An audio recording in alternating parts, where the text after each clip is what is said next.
शिवरात्रि एक ऐसा त्योहार जो सारे हिंदू समाज में बहुत विशेष महत्व रखता है। वह बहुत पुराने समय से इसे हर साल बड़ी धूमधाम से मनाया जाता है। इस अवसर पर श्रद्धालुओं की लंबी कतारें शिव मंदिरों में देखी जा सकती है। वह हर कोई अपने हाथ में गंगा जल, दूध या फल आदि लिए भक्तिभाव से सरोवर दिखाई देते हैं। फाल्गुन मास की कृष्ण चतुर्दशी को पड़ने वाले इस त्योहार पर भारत में जम्मू कश्मीर से लेकर सुदूर दक्षिण तक भक्त लोग उपवास करते हैं।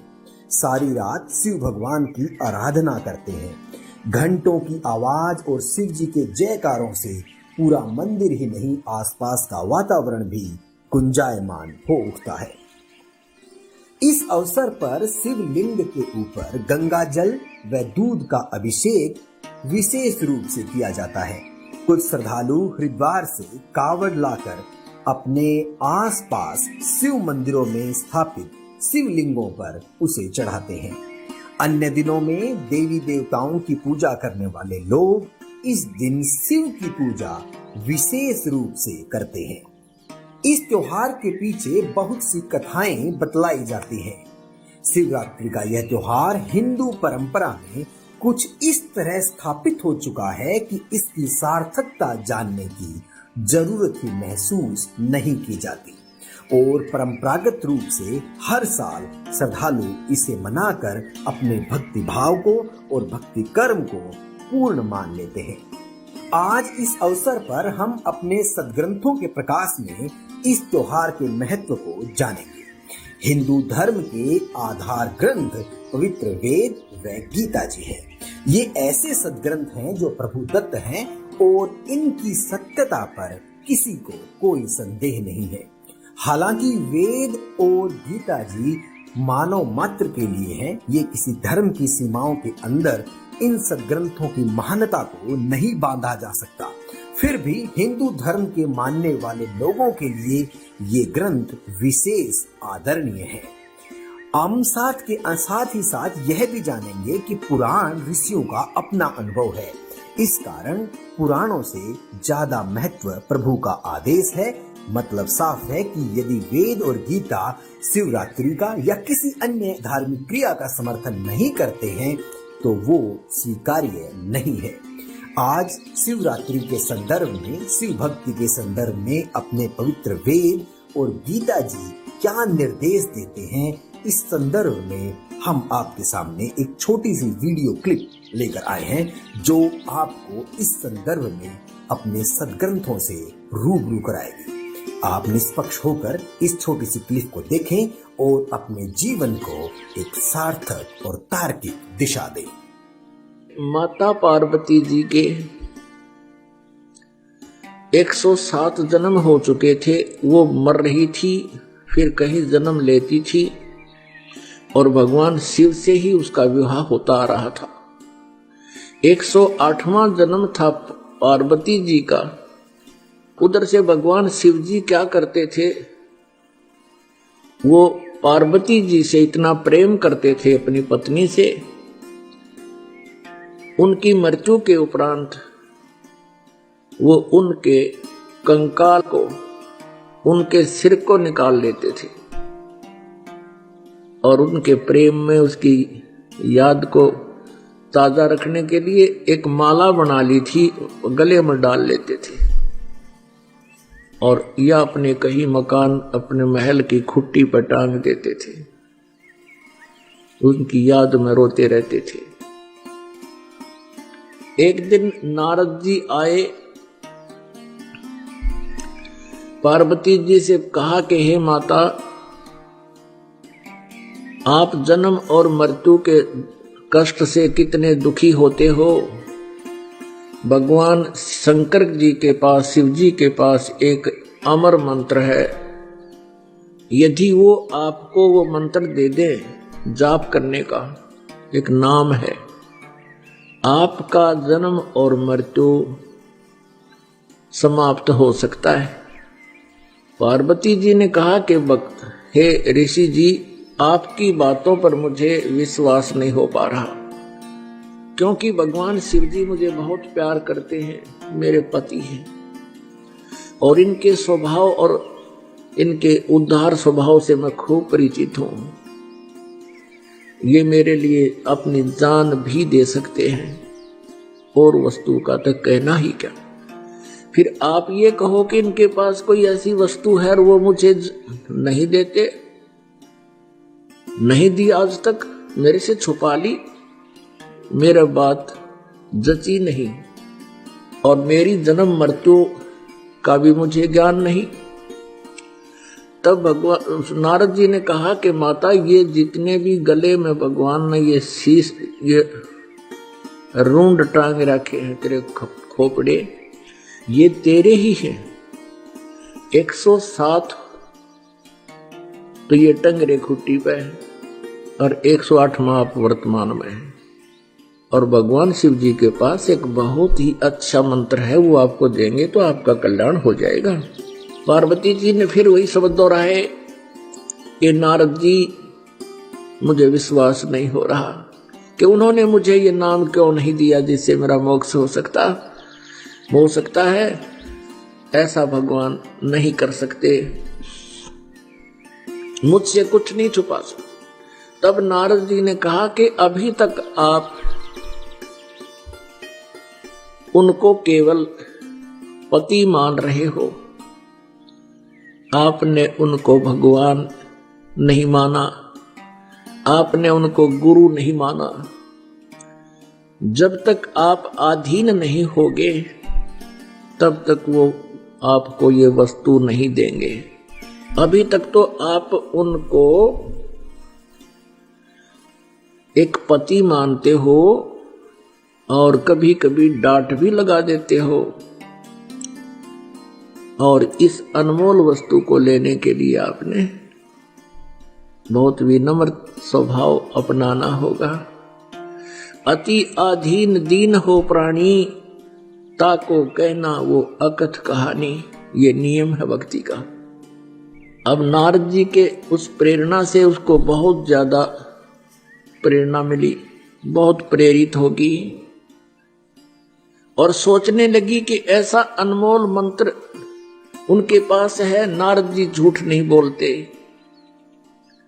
इनका कोई स्वार्थ नहीं झूठ बोलने का, परमार्थी व्यक्ति हैं, ये झूठ नहीं बोलते।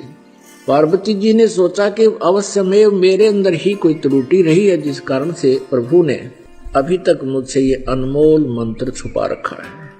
अब शाम के समय जब भगवान शिव जी अपने घर लौटे,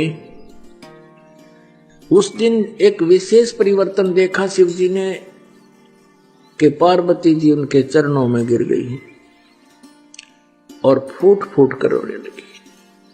भगवान शिव ने कहा कि पार्वती, तेरे को किसने क्या कह दिया, मुझे बता, उसका अभी ठीक करता हूं उसको। पार्वती जी ने कहा कि आपके रहते मुझे कौन कह सकता है प्रभु, लेकिन मुझ अबला से कोई भूल बनी है। हे परमात्मा, आपने मुझसे एक अनमोल वस्तु छुपा रखी है, आप मुझसे इतना प्यार करते हैं, क्या मैं जब मरती थी आप दुखी नहीं हुए होगे? अब नारद जी, उसने शिव शंकर भगवान ने सोचा, आज यह कौन सा स्टेशन पकड़ ली है, ये तो कदे ढंग से बात नहीं करया करती, आज ये बोल क्या रही है। तब कहा, पार्वती जी ने संक्षिप्त में सारी कथा सुना दी है। भगवान, आपके पास अनमोल मंत्र है, मैं 107 बार मर चुकी हूं, ये शीश मेरे ही हैं, आपने कभी नहीं बताया, मेरे में कोई त्रुटि रही होगी, मुझे बालक समझकर माफ कर दो, मुझे वो मंत्र दे दो। हाँ, भगवान शंकर बोले, पार्वती ये तेरे सतर की बात नहीं, नो बता तेरे को कौन मिला ऐसा भगवान आत्मा, तेरी बुद्धि बदल दी उसने, ऐसा कौन विधाता मिल गया जो तेरी बुद्धि बदल दी, किसने बताया तेरे तो ये बात? तो पार्वती कहने लगी, नारद जी आए थे, और उन्होंने मुझे ये सारी कहानी बताई। अब शिव जी कहने लगे, पार्वती अब बैठ जा, तेरे को सारी मेरी मजबूरियां बताता हूं। अब पार्वती से शंकर भगवान ने कहा कि ये ना सोच के मैं तुझे प्यार नहीं करता था, तू मर जाती थी, तेरी मृत्यु होती थी, मैं बहुत रोता था, टक्कर मारता रहता था तेरे वियोग में। तब पार्वती जी ने कहा कि हे भगवान, और साथ में ये भी शंकर भगवान ने कहा कि ये सभी सिर तेरे, ये जो टांग रखे हमने, तेरे सिरों की माला बना रखी है, जब तक तू दोबारा मुझे प्राप्त नहीं होती थी तब तक मैं इनको देख देख कर रोता रहता था। तो पार्वती जी ने कहा, हे भगवान, आपके पास ऐसा मंत्र है जिससे मैं अमर हो सकती हूं, और वो क्यों ना दिया आपने भगवान, मैं मरती ही नहीं, आप इतने कष्ट उठाया आपने। पुणात्मा, जो व्यक्ति अपने प्रोसेस से परिचित होता है, अपने प्रोफेशन से परिचित होता है, वो समझता उसके कदर और वैल्यू को। ये मंत्र ऐसे नहीं दिया जा सकता। तो भगवान शंकर ने कहा कि पार्वती, अभी तक तेरी आत्मा में इस मंत्र की चाह नहीं बनी थी, इच्छा नहीं बनी थी, प्रबल इच्छा।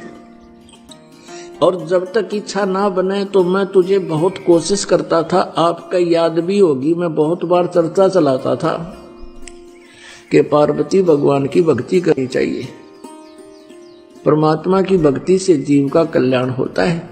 लेकिन आप तो मेरी एक नहीं सुनती थी और क्या कह देती थी कि मुझे भक्ति की क्या आवश्यकता है, मुझे तो भगवान मिल गया।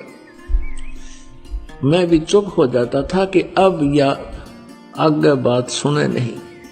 तो पुण्यात्माओं, जैसे समुद्र के अंदर, समंदर में सीप होती है एक, जिसमें ये मोती बनते हैं, आपने देखे होंगे, शंखले से हुआ करें शंख, ये तो ऐसा ही एक चपटा सा होता है, एक जीव होता है, उसका ऊपर का शरीर बहुत सख्त होता है, और उसमें मोती कैसे बनता है, वो सीप जिस समय उसको चाह होती है, समुद्र में एक विशेष गर्मी पैदा होती है, और उसके बाद फिर कुछ वर्षा के आसार बनते हैं। तो सीप जो है समुद्र में रहती है और ऊपर सतह पर आ जाती है। जब उसने मोती बनाना, जब उसमें मोती बनने की प्रक्रिया, उसके अंदर एक विशेष जिज्ञासा उत्पन्न होती है, चाह होते, अपने आप उसका मुंह खुल जाता है, और ऊपर खुले हुए मुंह खुला हो, ऊपर से वर्षा हो जाती है, सवाती यानी आसमान की, बादलों की। तो उससे वो थोड़ा सा नीर ग्रहण करके और मुंह बंद कर लेती है, उससे मोती बनता है। और उस सीप का मुंह खुला ना हो, चाहे सारा सामन बरस जा, मोती नहीं बन सकता। तो यहां परमात्मा बताते हैं कि पार्वती के अंतःकरण रूपी सीप का मुंह बंद था, नारद जी की प्रेरणा से वो मुंह खुल गया, और भगवान शिव जी ने फिर उसमें वो मंत्र डाल दिया। तो भगवान शिव ने कहा कि पहले तेरी इच्छा नहीं थी, और ये ऐसा अनमोल मंत्र है, मैं तुझे ऐसे बर्बाद नहीं कर सकता, और मैं तुझे दे भी देता, बता भी देता, तो तेरे जिज्ञासा थी नहीं, यो काम नहीं करता, ये व्यर्थ जाता। तो तब भगवान शिव ने कहा, पार्वती, आज तेरा सीप का मुंह खुल गया, खुला है ये, और अब ये मंत्र दूंगा तुझे, पर ये ऐसा अनमोल मंत्र है, ऐसे स्थान पर दूंगा जहां कोई दूसरा जीव भी ना सुन ले। जहां पर अमरनाथ बना हुआ है, वहां एक सूखा वृक्ष था, एक सूखा वृक्ष था, कोई पत्ता नहीं था, टहनी शेष थी। और वहां जाकर उसके नीचे बैठ गए भगवान शंकर और पार्वती। भगवान शिव जी ने हाथ से 3 ऐसी जोर जोर से ताली बजाई, इतनी आवाज हुई कि आसपास, इतना भयंकर नाद हुआ कि आसपास के कोई पक्षी वहां पर था वो उड़कर भाग गया। और कहीं अंडे भी थे आसपास के वृक्षों में, वो भी पक्षी बनकर उड़ गए। उसी वृक्ष की खोगर में एक थोथे स्थान पर में जो वृक्षों में हो जाता है, उसमें एक मादा तोते ने अंडे दे रखे थे। जो स्वस्थ अंडे थे वो तो पक्षी बनकर उड़ गए। एक गंदा अंडा था वो शेष रह गया। भगवान शिव पार्वती जी को वो मंत्र सुनाने लगा। पुण्यात्माओं, आपको पता चलेगा आप कितने पुण्यवान हो। वो जो मंत्र पार्वती जी को मिला वो मंत्र आप जी को मिल रहा है। इसके बीच में ये किसी को ना मिला, केवल कबीर परमेश्वर जी ने कुछ एक पुण्यात्माओं को दिया था। उनसे भी कह दिया था कि इसको अभी गुप्त रखना, नहीं तो काल के दूत इन मंत्रों को ग्रहण करके मेरी प्यारी आत्माओं को भ्रमित कर देंगे। अब यहां एक प्रश्न और है कि ऐसे स्थान पर मंत्र क्यों दिया भगवान शिव ने और इसको गुप्त क्यों देते हैं।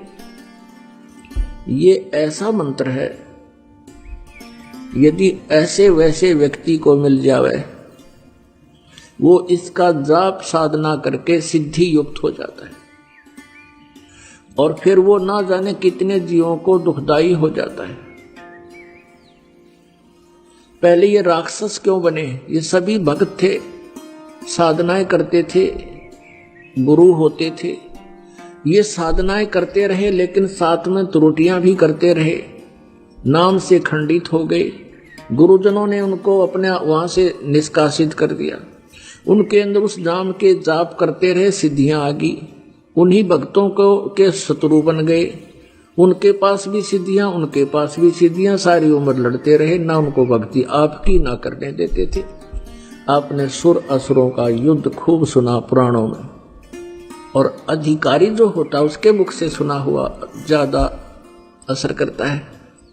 तो वहां पार्वती जी को भगवान शिव ने वो मंत्र दिया।